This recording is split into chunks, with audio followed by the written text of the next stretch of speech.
12,000 years ago, before pyramids or kings, a quiet revolution began. Across the wild earth, small bands of humans made a choice that would change everything. They planted seeds, built shelters, and traded freedom for permanence. The rhythm of life shifted from the wild pulse of the hunt to the steady beat of the harvest. Villages became towns, towns became cities, and civilization began to carve its story into the bones of the earth. But beneath our progress, something ancient still stirs. We are the descendants of wanderers who once gazed into firelight and wondered what might come next. Even now, surrounded by cities and screens, their questions echo in us. Who were we before all this? What did we lose when we stopped moving? Tonight, we return to the beginning, to the dawn of us all. From the first sparks of fire to forgotten cities buried in time, this is the story of how humanity became what it is and what it left behind. So take a deep breath, let the noise of the modern world fade, and step with me into the silence before memory. The wind moves across empty plains, the sky glows with ancient stars, and the earth waits for the sound of its first witness. Before there were names, borders, or stories, there was silence. The earth breathed in rhythm with the tides, a living world untouched by memory. Mountains rose and crumbled, rivers carved their slow poetry through stone, and the wind whispered across empty plains where no ear yet listened. Lightning split the sky, rain fell on unbroken soil, and for millions of years, life came and went without awareness of its own existence. The world was alive, but it did not yet know that it was. Somewhere in Africa, beneath a canopy of golden grass and open sky, that silence began to break. Among the countless species that had lived and died, one stood upright and looked around, not out of instinct, but out of wonder. This moment, quiet, unnoticed, and lost to time, was the beginning of something entirely new. The creature's eyes followed the flight of a bird, its mind reaching beyond hunger and survival.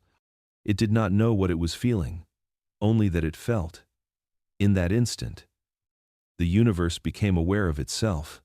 These first humans, or almost humans, were fragile beings. They had no claws, no fangs, no armor. What they had instead was curiosity, and that would prove far more dangerous. They began to shape the world in small ways. Stones became tools, bones became weapons. The rhythm of life started to change. Every cut of a blade, every spark struck from rock, was a declaration, we are here. Night fell on the savannah, and for the first time, fear took a new shape. The dark was no longer just a place where predators lurked. It was a question. What hides beyond the reach of sight?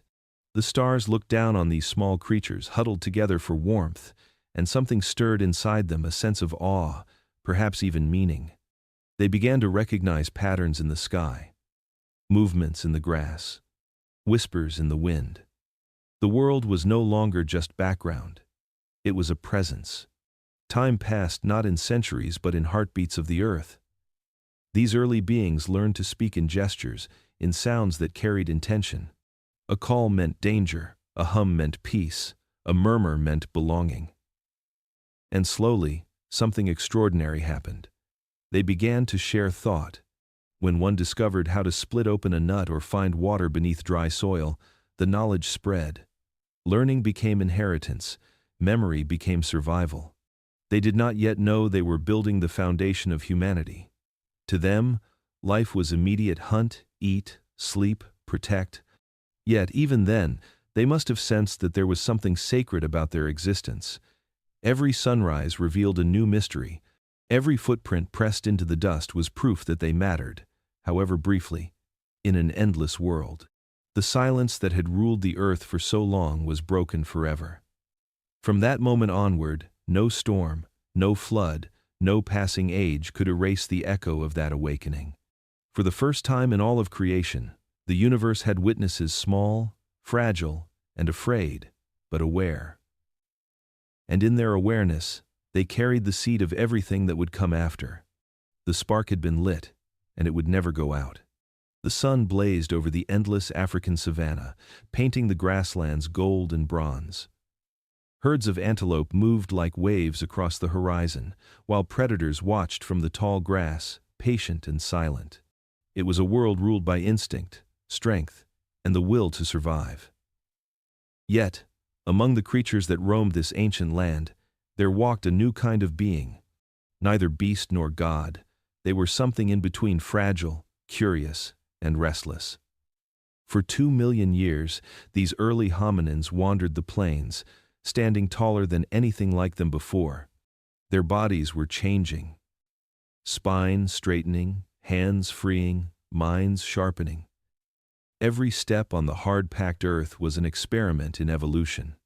They no longer relied solely on teeth or claws. They had something far more powerful: imagination.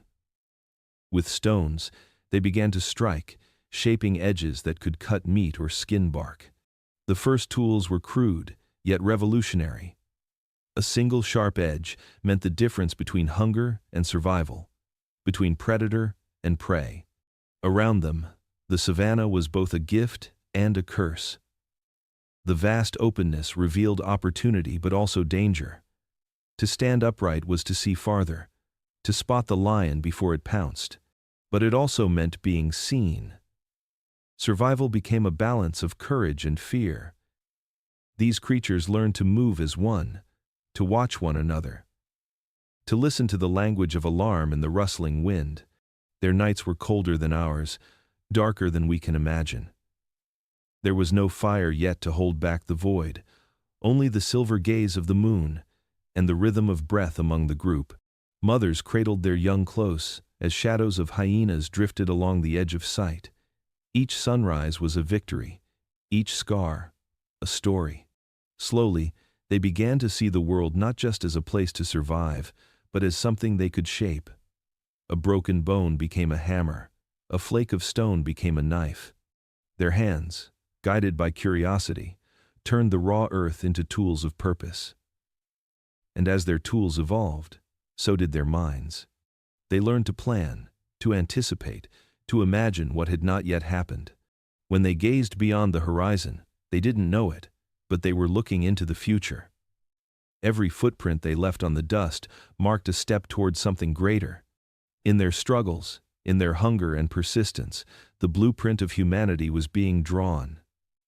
They were not yet us, but they were becoming. And the world, vast and indifferent, was watching. Long before cities, before stories, before the first spark of civilization, there was fire. Not the safe, controlled glow we know today, but a living, unpredictable force that could consume entire forests and darken the sky with ash. To early humans, it was both terror and wonder. They had seen it in the distance, blazing after lightning storms, devouring trees and beasts alike. For generations they fled from it, watching its wild dance from afar. Yet curiosity lingered. Something deep within them sensed that within this destructive power lay something sacred. No one knows who first dared to approach the flames. Perhaps it was hunger, or cold, or sheer boldness. But one night, somewhere in the ancient savanna, a small group of early humans crept toward a smoldering tree. The air shimmered with heat. Sparks drifted like angry stars. And then, for the first time, they reached out and took a piece of the storm itself. What followed changed everything. Fire offered warmth against the chill of night, protection from prowling beasts, and a new way to see the darkness. It turned the terrifying unknown into a circle of light and safety. The shadows beyond the flames still whispered danger, but now there was courage in the glow. They no longer had to cower through the cold. The night, once ruled by predators, now belonged to them. But fire gave more than comfort. It transformed survival. With fire they could cook. Food that was once tough, bitter, or deadly became soft, rich, and nourishing. The act of cooking unlocked new energy, new possibilities. The human body itself began to change. Jaws grew smaller, brains larger. Evolution had found its spark. Around the campfire, something else began to burn: connection. Faces glowed red in the flickering light. Gestures became stories. The first laughter, the first warning, the first whisper of affection all happened here, in the warmth of shared flame. They could now stay awake longer, talk, plan, remember. In that circle of light, humanity learned not just to survive but to imagine. Every spark was a heartbeat of progress. Fire became a teacher, a tool, a companion. It taught them patience, control, and foresight. It demanded respect, for mishandling it could still mean death. But those who mastered it became something the world had never seen before, creatures who commanded the elements. And so, beneath the stars, as smoke curled toward the heavens, the first humans sat watching the embers fade to gold. They could not have known what they had done. In taming fire, they had kindled the first light of civilization. The wild no longer ruled the night, humanity did. For most of human history, we were not alone. The world once held many kinds of humans, each with their own faces, voices, and dreams. In the frozen valleys of Europe, Neanderthals built their fires beneath towering cliffs. In the mountains of Asia, the mysterious Denisovans left behind only fragments of bone and whispers in our DNA. Far to the south, on islands surrounded by endless ocean, a tiny species known as Homo floresiensis, no taller than a child, hunted small elephants and giant lizards. They all walked the same earth, looked up at the same stars, and felt the same hunger to survive. These were not our ancestors, but our cousins. They were intelligent, resourceful, and deeply human in their own ways. The Neanderthals shaped tools with remarkable precision and cared for their injured. They buried their dead with flowers, perhaps even believing in something beyond life. The Denisovans, though known only from a handful of fossils, contributed to the genetic legacy of millions alive today. The little people of Flores, isolated for tens of thousands of years, lived lives we can barely imagine, small, vulnerable, yet enduring. Then, one by one, they disappeared. Only we remained. Why? The question haunts every excavation, every bone lifted from the dust. Did we outthink them, outcompete them, or erase them?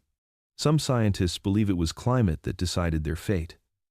The Ice Age shifted the landscape, turning forests into tundra and rivers into deserts. Food grew scarce, and survival demanded constant adaptation. Others believe it was something darker. As Homo sapiens spread from Africa, we carried with us not just tools and language, but ambition.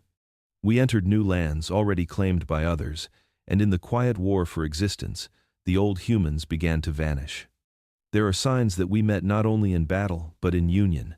DNA reveals that many of us carry fragments of Neanderthal and Denisovan blood, their lives and ours intertwined in ways that cannot be fully told.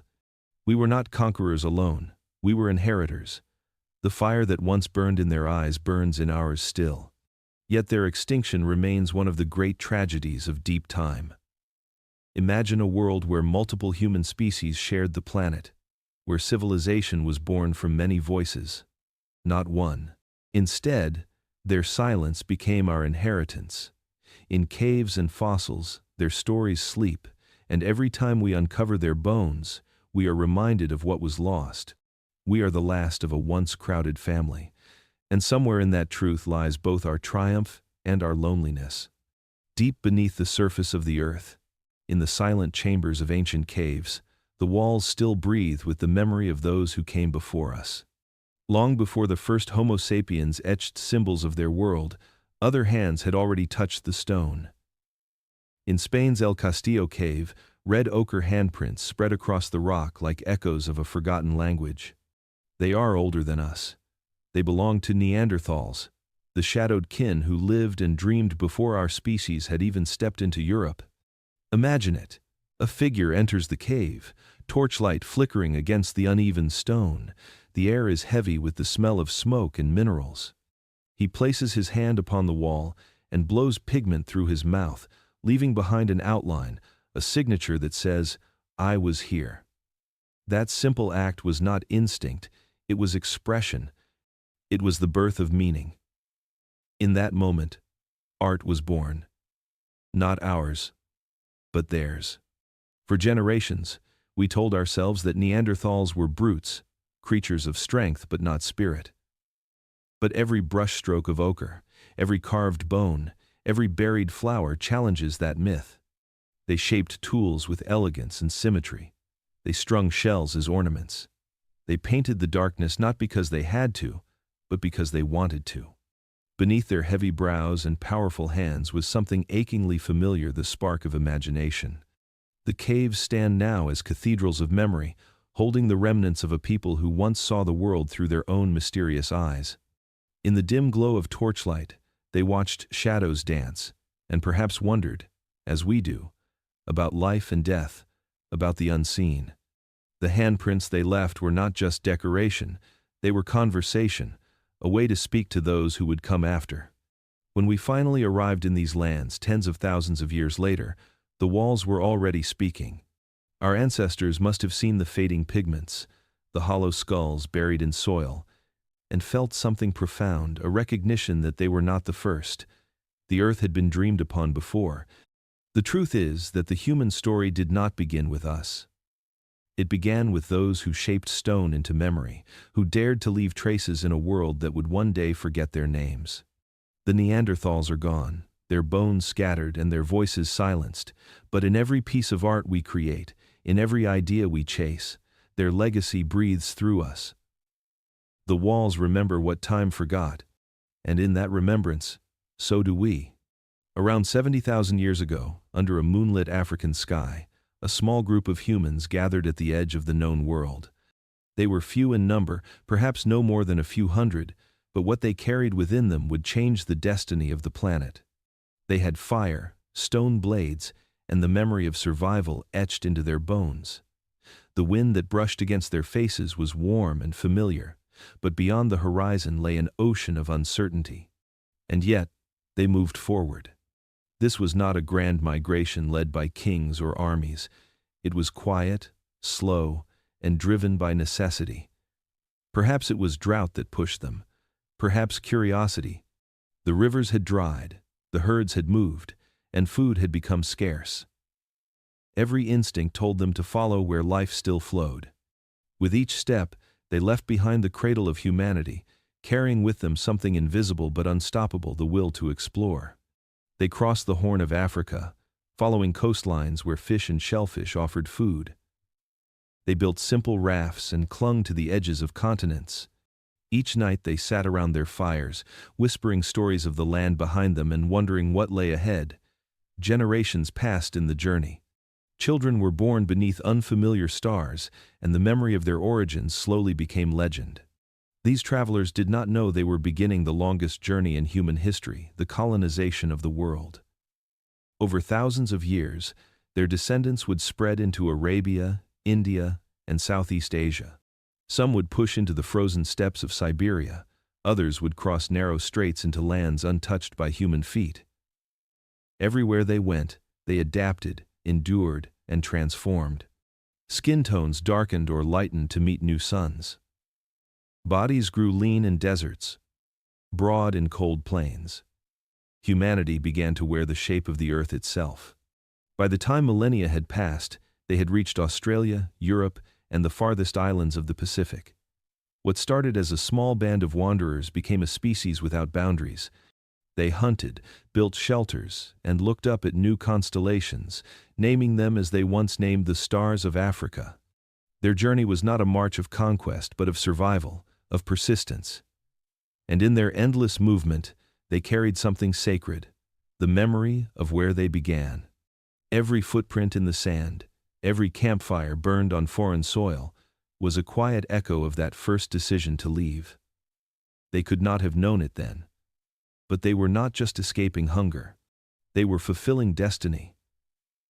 The world had been waiting for them, and they came. 70,000 years ago, the world came dangerously close to forgetting us. In what is now Indonesia, a mountain named Toba tore itself apart in one of the largest volcanic eruptions in human history. The explosion was so vast that it blotted out the Sunday ash rained down across continents, turning day into night and summer into a bitter, unending winter. The skies dimmed, the temperature dropped, and life on Earth began to falter. What had once been a vibrant planet was now shrouded in silence and cold. For early humans, survival became a test of endurance, unlike anything before. The animals they hunted vanished. Plants withered beneath layers of ash.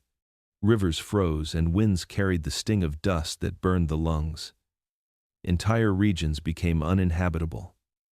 In the face of this catastrophe, our species so young and fragile stood on the brink of extinction. Some scientists believe that as few as a few thousand humans remained alive on the entire planet. We were a heartbeat away from disappearing forever. Somewhere in Africa, small groups huddled together in caves and along coastlines. They found refuge where the climate was still bearable, where the sea provided what the land could not. These survivors clung to existence, gathering shellfish, lighting fires, and waiting for the sun to return. Each sunrise was a victory, each child born a fragile hope that humanity would not end in silence. The ash clouds lingered for years, wrapping the planet in a veil of gray. Yet slowly, the earth began to heal. The skies cleared, the plants returned, and the surviving humans emerged into a world that had been remade. Those few who endured became the ancestors of everyone alive today. Every language spoken, every face seen across the globe, carries the echo of those who refused to die when the earth itself seemed to turn against them. The Toba eruption did more than threaten our existence. It shaped who we became. It forced humans to adapt, to cooperate, to innovate in the face of despair. The struggle for survival etched resilience into our DNA. From that crucible of ash and fear emerged a species that had stared into extinction and lived. When we look back on that moment, we see how fragile we were, and how close we came to being nothing more than a forgotten branch on the tree of life. Survival was not guaranteed. It was not destiny. It was luck, persistence, and the unyielding spark that would one day drive us to rebuild, to explore, and to remember. The fire that almost went out burned brighter than ever. As humans spread beyond Africa, they entered a world already occupied by others. The lands of Europe and Asia were not empty. They were home to beings who looked like us, who hunted like us, who dreamed like us. The Neanderthals had lived there for hundreds of thousands of years, enduring bitter winters, mastering the hunt, and shaping a life in the cold shadow of the Ice Age. When we arrived, we were strangers in their world, fragile travelers stepping into the domain of survivors. The first encounters between our species were likely cautious. From a distance, we must have seen in them something deeply unsettling and strangely familiar. Their faces were broader, their bodies stronger, their movements deliberate. But behind those heavy brows were minds capable of compassion, planning, and thought.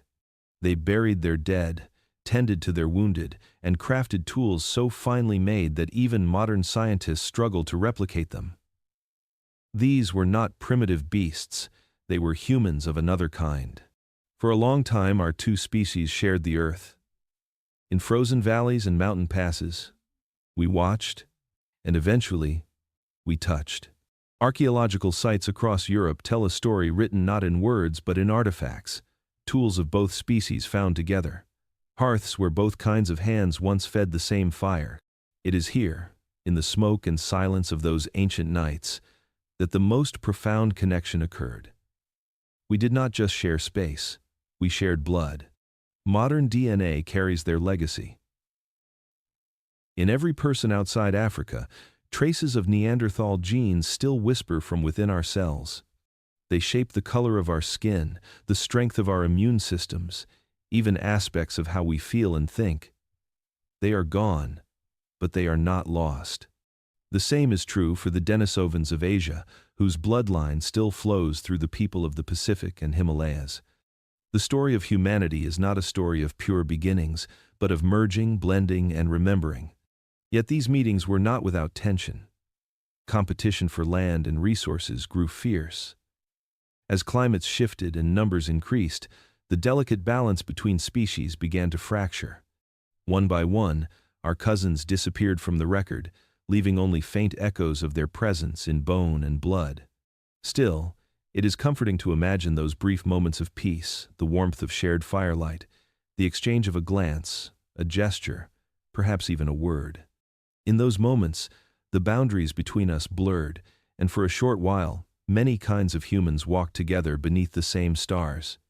We carry them with us still, not just in our DNA but in the quiet truth that we were never meant to walk this world alone. Somewhere in the long dawn of our story, when survival no longer consumed every heartbeat, something extraordinary happened. Across the scattered camps and caves of early humans, a new rhythm began to emerge. It was not the rhythm of the hunt or the seasons, but of thought, of imagination taking shape in sound and color. The first sparks of culture were igniting, and with them came the birth of meaning itself. At first, it began with the simplest gestures. Fingers stained with ochre traced lines across stone. Shells and animal teeth were strung together to form necklaces that caught the light of the fire. These were not just decorations, they were messages, symbols of belonging, memory, love, and loss. For the first time, humans were not only surviving, they were expressing. In the depths of ancient caves, hands pressed against walls and left behind silhouettes that still speak to us tens of thousands of years later. The flicker of torchlight would have made those paintings come alive, the bison galloping, the horses rearing, the shapes of dreams moving in the dark. To those early artists, the cave wall was not just a surface, it was a portal, a place where the physical world met the spiritual one. Art became the bridge between what was seen and what was felt. Music followed soon after. From hollow bones came the first flutes, their notes echoing through valleys long before words were written. Around fires, people sang to the rhythm of their steps, their hearts, their grief. The sounds carried stories that memory alone could not hold. Rhythm became a form of unity, the heartbeat of community. In dance, in chant, in song, humanity found a way to remember who they were. Culture was not born from comfort but from longing. It rose from the need to make sense of existence, to give beauty to pain, to find meaning in the unknown. Each carving, each pigment, each song was a declaration that life was more than hunger and fear. It was proof that humans could dream beyond the moment. These early creations were the first whispers of identity. They told the world, we were here, we felt, we believed. And in those colors on the walls, in the sound of bone flutes drifting through the wind, the human soul announced itself for the very first time. From scattered tribes and fragile lives emerged the one thing that still defines us, our need to create. Art was never a luxury. It was survival of the spirit, a promise that even when everything else fades, beauty will remain. The world grew cold. Not the kind of cold we know today, but a silence that swallowed the land itself. Ice crept down from the poles like a living thing, burying valleys, freezing rivers, and turning green plains into endless white. This was the last ice age, and for those who called the earth home, survival became a daily act of courage. The mammoths and woolly rhinoceroses trudged across the tundra, colossal shadows moving through snow that never melted. To the small bands of humans watching from the edge of the frost, these beasts were both a source of life and a symbol of the impossible. Every breath became a cloud, every step a battle against the cold that burned the lungs. The forests retreated, the winds howled like spirits, and food grew scarce. Yet humanity endured. They built shelters from the bones of the creatures they hunted, stacking ribs into walls and covering them with hides. Fire became sacred again, not just for warmth but for hope. Around those fragile flames, families huddled close, listening to the groan of ice outside and the whisper of the wind. To live through the long winter required more than strength. It demanded invention. They learned to stitch furs with sinew, to trap animals beneath snow, to carve blades sharp enough to pierce the hide of mammoths.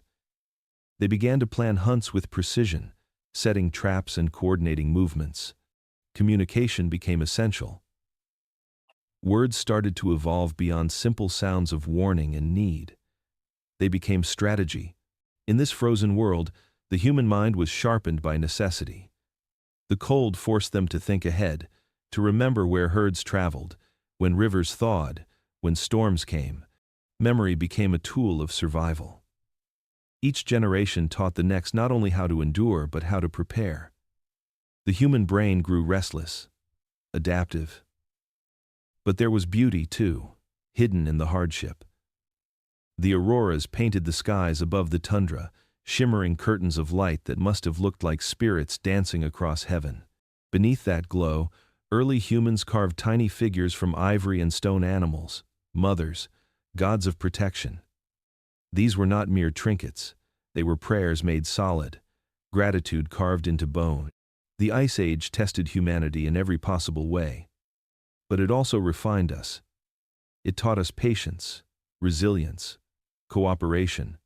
When the cold finally began to retreat and the world thawed into green once more, the humans who stepped out of the snow were no longer the same. They had faced extinction and learned to bend the earth to their will. The long winter had forged more than survival. It had forged us. The Ice Age began to loosen its hold. But in its long shadow, another transformation took place, one not of the body, but of the soul. For the first time, humans began to understand the one truth that every living thing must face, that life ends. Death was no longer just the stillness of a fallen companion or the silence after the hunt. It became something deeper, something mysterious. In the flicker of torchlight, as they looked upon those who would not wake again, humans began to ask questions the earth could not answer. Burial sites from tens of thousands of years ago tell this story without words. Bodies carefully placed in shallow graves, sprinkled with red ochre, the color of blood and life. Beside them, tools, beads, and food were left behind, as if the dead might still need them on some unseen journey. In some graves, flowers were laid gently across the chest, their petals now fossilized into dust, but their meaning eternal. This was not mere disposal of the body. This was ritual. This was love, grief, and perhaps hope. Something profound had awakened in the human mind. They had discovered mortality, and with it, imagination turned inward. The world around them was alive with unseen forces, the rustle of leaves in the dark, the whisper of wind through the grass, the flash of lightning that seemed to speak with purpose. They began to believe that everything had spirit. The river that gave water, the fire that gave warmth, the mountain that stood unmoving against the storm. Nature was no longer a background to survival, it was a conversation with the divine. At night, they gathered around fires and told stories about where the dead had gone. Perhaps they became part of the sky, watching as stars. Perhaps they lingered in the smoke, guiding the living through dreams. These were not organized religions as we know them, but they were the roots of belief. They gave comfort where reason failed, and structure where chaos reigned. Through ritual and myth, humans learned to face the unknown without fear. In honoring the dead, they gave shape to the sacred. The first temples were not built of stone, but of gesture hands, reaching to the heavens, voices chanting to the wind. The world of spirits was born not from superstition, but from longing. A longing to understand, to connect, to continue. And in that longing, humanity found something eternal. For every time we remember the ones who came before, every time we whisper their names, we keep alive the very first truth our ancestors ever understood, that though the body may fall, the story never ends. Long before cities rose and kingdoms carved their names into stone, humanity thrived as wanderers beneath the open sky. They were hunters, gatherers, artists, and dreamers, bound not by borders or rulers, but by the rhythm of the earth itself. From the sunburnt coasts of Australia to the frozen caves of France, humans had become masters of adaptation. Every environment, no matter how harsh, became a canvas for survival. On the African plains, they followed the migrations of antelope and zebra, reading the tracks written in dust and grass. In Europe, they learned to hunt reindeer across icy valleys, moving silently through snow with spears tipped in flint. Along the shores of Southeast Asia, they crafted canoes and fished in coral waters. Each group shaped its world in its own way, learning not to conquer the land but to live in balance with it. Their wisdom was written not in books, but in memory and song. Every landscape taught a different lesson. The desert taught endurance, the forest patience, the ocean humility. They watched the stars and learned their patterns. They studied the behavior of animals, the shift of seasons, the language of clouds, Nature was both teacher and companion. For these early humans, survival was not domination, it was harmony. When the hunt ended, they became storytellers. In the glow of firelight, they painted their victories on cave walls, capturing motion with astonishing grace. Herds of bison thundered across stone ceilings, while human figures danced among them, half spirit, half flesh. These were not just records of the past, they were expressions of gratitude, prayers for the future. Through art, they connected to the unseen, preserving memory long before writing existed. The world then was alive with meaning. Every river had a story, every tree a spirit. To live was to participate in a grand, ongoing conversation with the land. There were no empires, no thrones, no temples. Leadership came from wisdom, not wealth.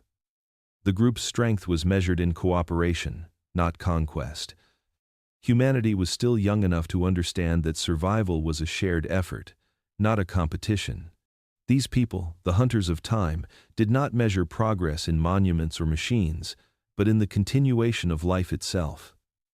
They carried fire, memory, and skill from generation to generation.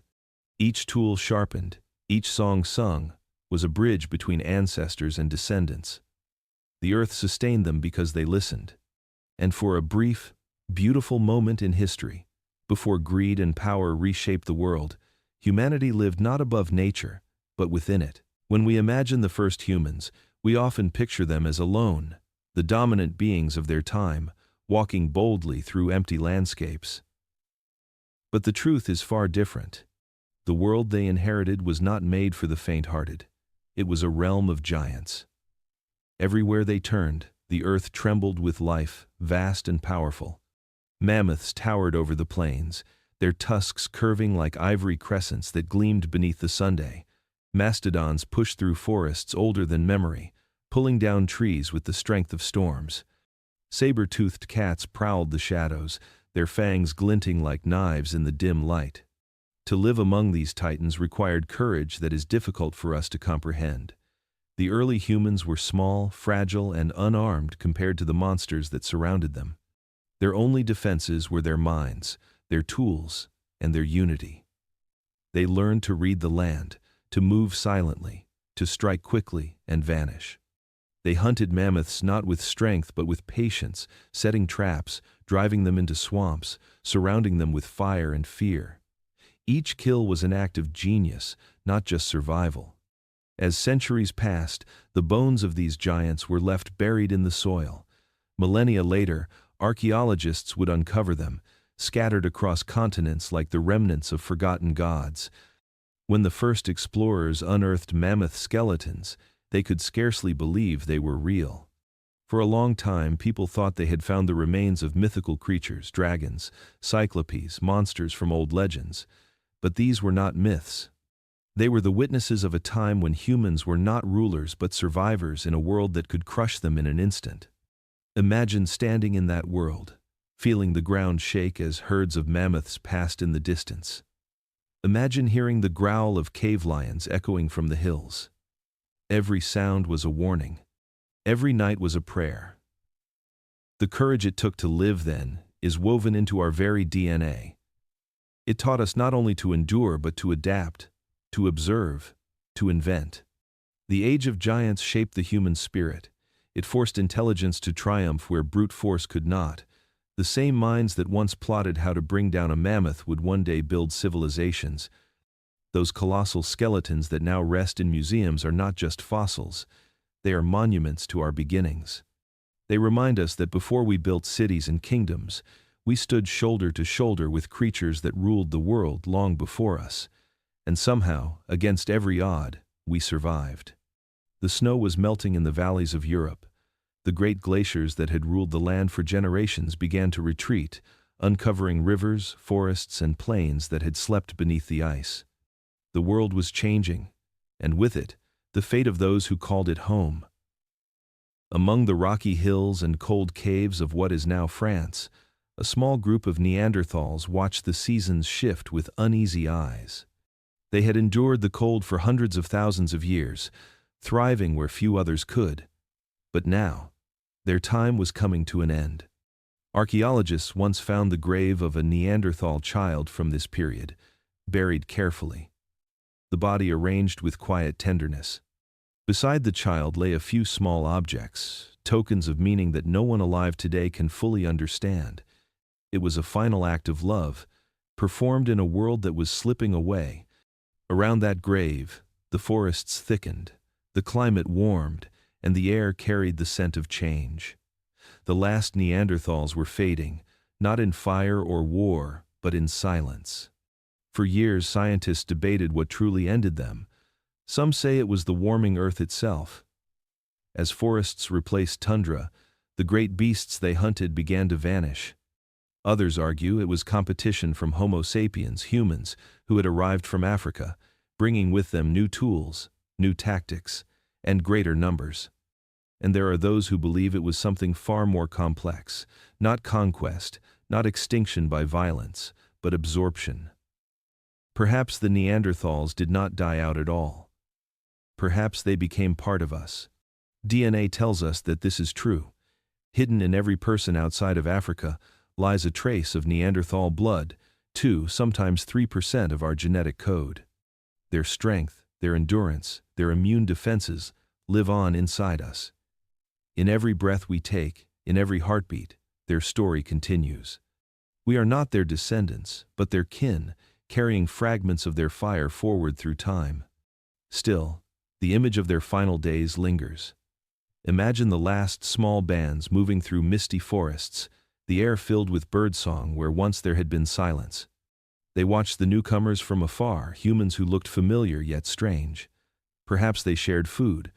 Perhaps they shared shelter. Perhaps they shared something more. Love does not recognize species. It recognizes warmth, touch, and the need to belong. And from that shared humanity, children were born who carried both worlds within them. When the last Neanderthal finally died, no one recorded it. No one marked the moment. The world simply turned. And another species, our species, became its storyteller. Yet the earth remembers. Their tools still lie buried in caves. Their fingerprints cling to ancient pigments. Their bones whisper of a people who laughed, wept, dreamed, and vanished beneath the same stars we gaze upon tonight. They were not our rivals. They were our reflection. The last Neanderthal did not fall in defeat, but in union, merging into the great river of humanity that would continue to flow long after their name was lost. They are gone, yes, but not forgotten. For when we look in the mirror, when we trace the lines of our face and the depth of our eyes, we carry the faintest echo of theirs. The earth was thawing. After tens of thousands of years of deep freeze, the glaciers that had once blanketed half the world began to retreat, releasing their grip on the land. Ice that had stood unmoving for millennia cracked, groaned, and finally surrendered to the warmth of a rising Sunday. Water flooded across the continents, carving new rivers, filling basins, and swallowing ancient coastlines. The planet was transforming, and with it, humanity itself. This was the great melting, a moment when the old world dissolved and a new one was born. Forests crept back over the plains where mammoths once roamed. Valleys bloomed with wild grasses and flowers. The tundra, once a wasteland of snow and silence, became a sea of green. Animals followed this rebirth of life. Herds of reindeer pushed north, bison and elk returned to forests, and birds filled the skies with sound once again. And where the animals went, humans followed. Families, tribes, and entire clans migrated along the edges of rivers and coastlines, chasing the changing seasons, rediscovering the land beneath their feet. The end of the Ice Age was not just a warming of the world, it was the beginning of connection. The melting ice opened new paths that had been sealed for ages. People who had once lived in isolation began to encounter others. Along the edges of these new frontiers, trade was born. Shells from distant coasts appeared hundreds of miles inland. Obsidian from volcanic mountains was found in river valleys far from its origin. Goods, ideas, and even songs began to travel faster than the people who created them. These early exchanges were simple flint for meat, hide for pigment. But they represented something far greater. They were the first steps toward cooperation beyond the family, beyond the tribe. To trade was to trust, and trust required communication. Language, still young and raw, began to grow richer. Words carried not just warnings or needs, but emotions, stories, and promises. The human voice became a bridge between worlds. As the environment transformed, so did our way of life. Abundance replaced scarcity, but with it came change. Larger groups began to settle near fertile rivers and abundant hunting grounds. The rhythm of constant movement began to slow. For the first time, humans stayed long enough in one place to watch a generation rise and another fall. The world no longer felt endless, it began to feel like home. Yet, even as life grew easier, danger lurked beneath the surface. The same forces that brought abundance also brought competition. More people meant more mouths to feed, and as groups expanded, territories overlapped. Cooperation and conflict walked hand in hand. Humanity was growing not just in number, but in complexity. The Great Melting did not just reshape the land, it reshaped us. It was the dawn of memory, of migration, of meeting.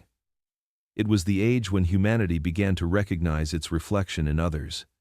Rivers changed their course, forests reclaimed their roots, and people followed the pull of possibility.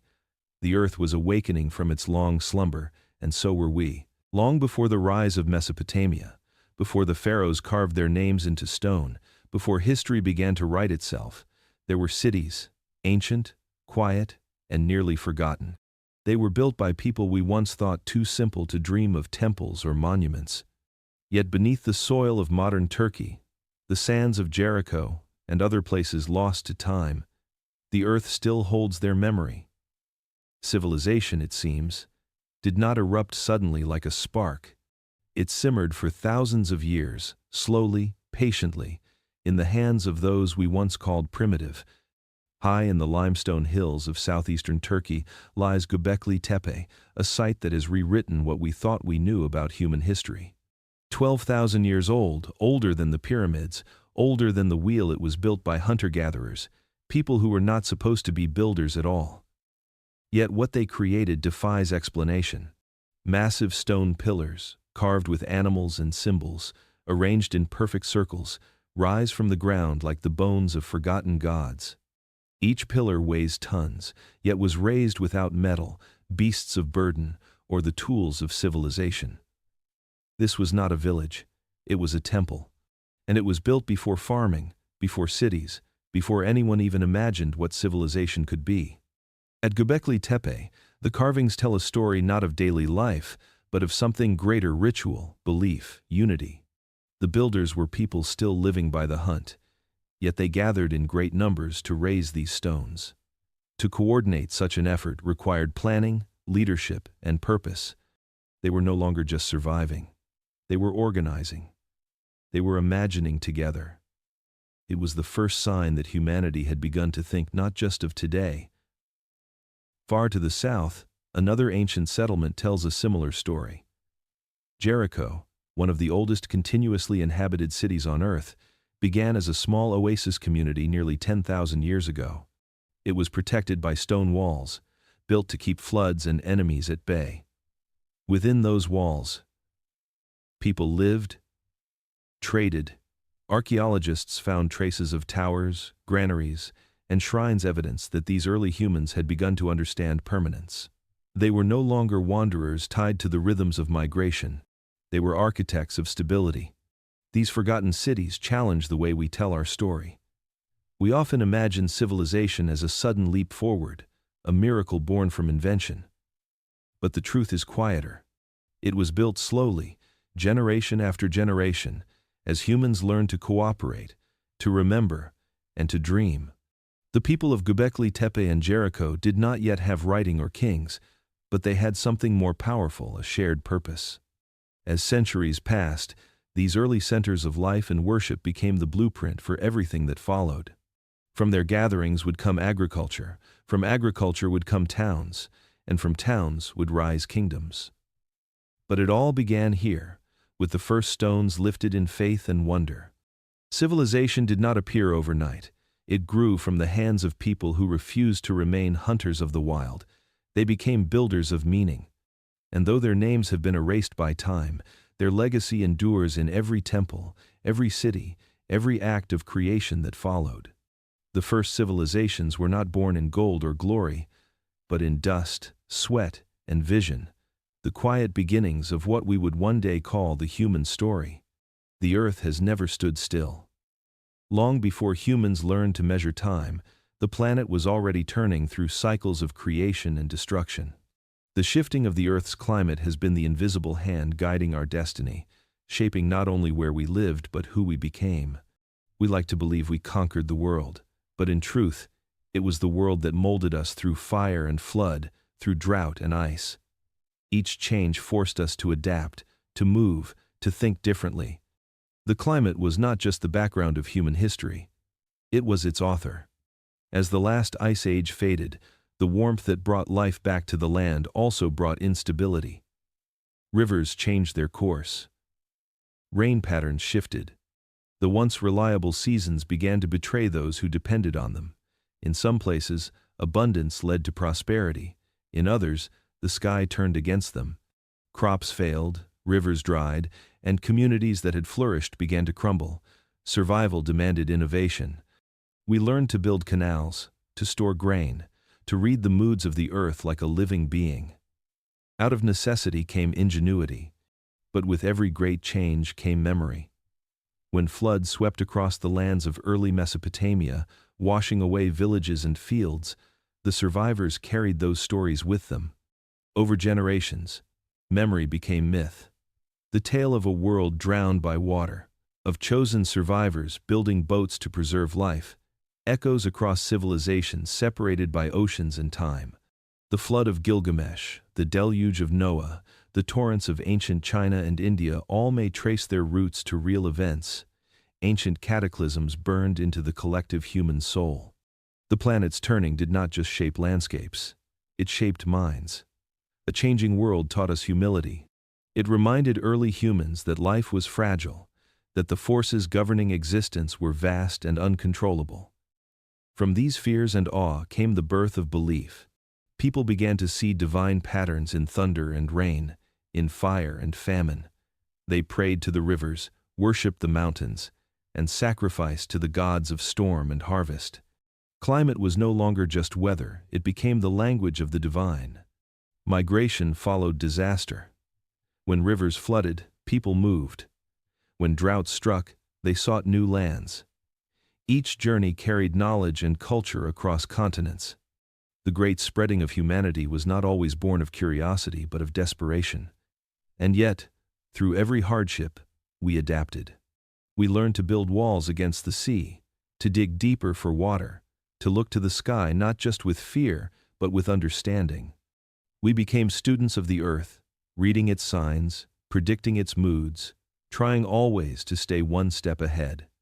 The turning earth was both our greatest teacher and our greatest test. It taught us resilience, but also reverence. The myths of flood and fire that echo in our religions are not just stories. They are warnings and memories of what it means to live at the mercy of a living planet. Humanity's story has always been entwined with the earth's pulse. Every drought, every storm, every shifting tide has written a line in our history. And though we now build cities of steel and glass, deep down we still feel it, the ancient truth that we are not masters of this planet, but children of its turning. Night fell differently in the ancient world. There were no cities to drown the stars, no hum of machines to fill the silence. The only sound was the crackle of fire and the breath of wind moving through grass and trees. Around those fires, humanity found something extraordinary. They had hunted together, gathered together, built together, but now, as flames flickered against the darkness, they began to do something far more powerful. They began to tell stories. It started simply, perhaps with the recounting of a hunt, the near miss of a predator, or the memory of a great flood that changed everything. But as words took form, imagination took flight. Someone began to wonder what lay beyond the mountains, what caused thunder to speak or the sun to rise again after the longest night. They gave these mysteries names, they gave them meaning. The first storytellers were not entertainers, they were magicians of memory. With nothing but their voices, they could make the dead live again, turn danger into lesson, and transform fear into faith. The firelight cast moving shadows across the faces of the listeners, turning each tale into a living vision. Children sat wide-eyed, elders nodded slowly, and the night itself seemed to listen. Myths were born in those moments, tales of gods who shaped the world, of spirits who guarded the forests, of heroes who crossed into darkness and returned changed. Through these stories, people began to understand their place in the vast mystery of existence. The world became more than a place of survival, it became a stage for meaning. Before writing, before temples, before kings, storytelling was the thread that bound humanity together. It carried wisdom across generations. It reminded people who they were, where they came from, and what they feared. In every culture, the storyteller held a sacred role.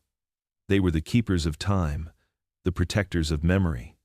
Without them, everything humanity had learned could vanish as quickly as the fire's last ember. Some stories explained creation, the birth of the sky, the first dawn, the origins of fire itself. Others warned of greed, betrayal, or the dangers of forgetting the old ways. And some were simply acts of love, told to comfort those who had lost or feared.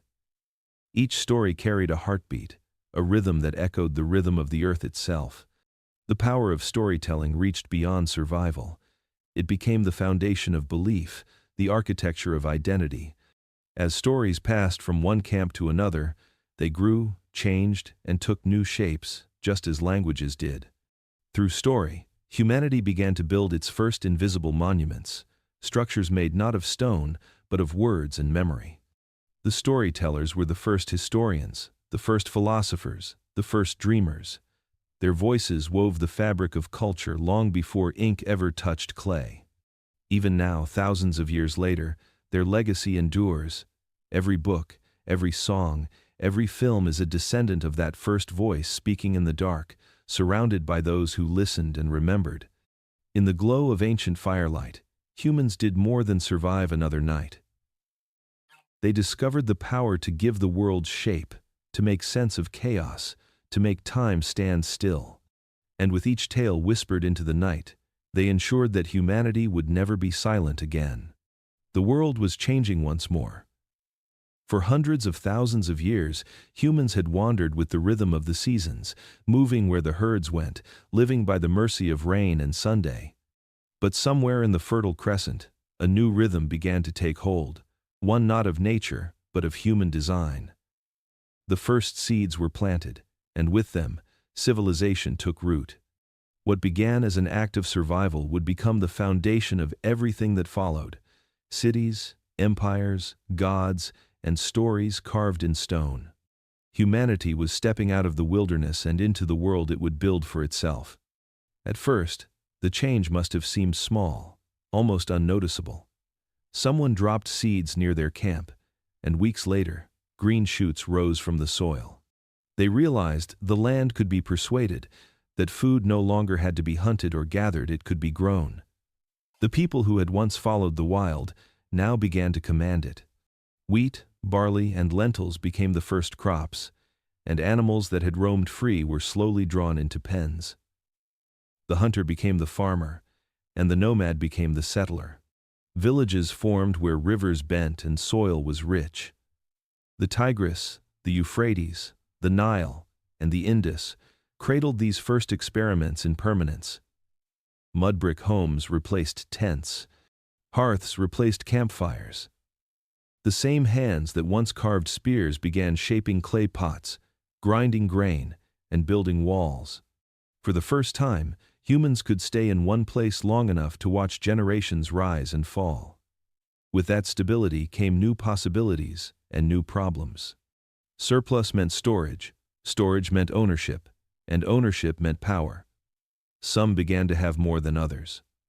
What was once shared freely among the tribe became measured, counted, and claimed. Humanity's oldest story of equality began to fracture. But something beautiful grew alongside this tension. As survival became easier, imagination grew restless once again. The same villages that stored grain began to build temples, places where humans could gather not just to eat or sleep, but to worship. Göbekli Tepe and Jericho had been whispers of this transformation. Now, it spread across continents. The first temples rose like mountains of faith and ambition, decorated with carvings of gods, beasts, and spirits. People came together to give thanks to the sun, to the river, to the earth that fed them. Religion was born not from fear, but from awe, a recognition that humans had crossed into something greater than survival. They were shaping the world, yet longing for the wildness they had left behind. Trade followed. Ideas flowed like rivers between settlements. Pottery, metals, and stories were exchanged, and with every exchange humanity grew more connected, more interdependent. The first written symbols began as marks on clay tablets, records of harvests, debts, and offerings, but they would soon carry something far more powerful: memory itself. Writing was the moment humanity refused to forget. And yet, as we built walls, we also built distance. The forest was no longer home. The hunt no longer defined us. In mastering the land, we lost something eternal: the raw intimacy with nature, the harmony with the world that had shaped us. We had traded freedom for permanence, uncertainty for order, instinct for ambition. Civilization had begun, but it came with a price. As the sun rose over the first cities, smoke curled from their hearths, and the air hummed with human activity. The age of myth was ending, and the age of history was dawning. Humanity had stepped out of the wild and into its own creation. The earth that once ruled us now bowed to our hands. But in that victory, something ancient and untamed slipped quietly into memory.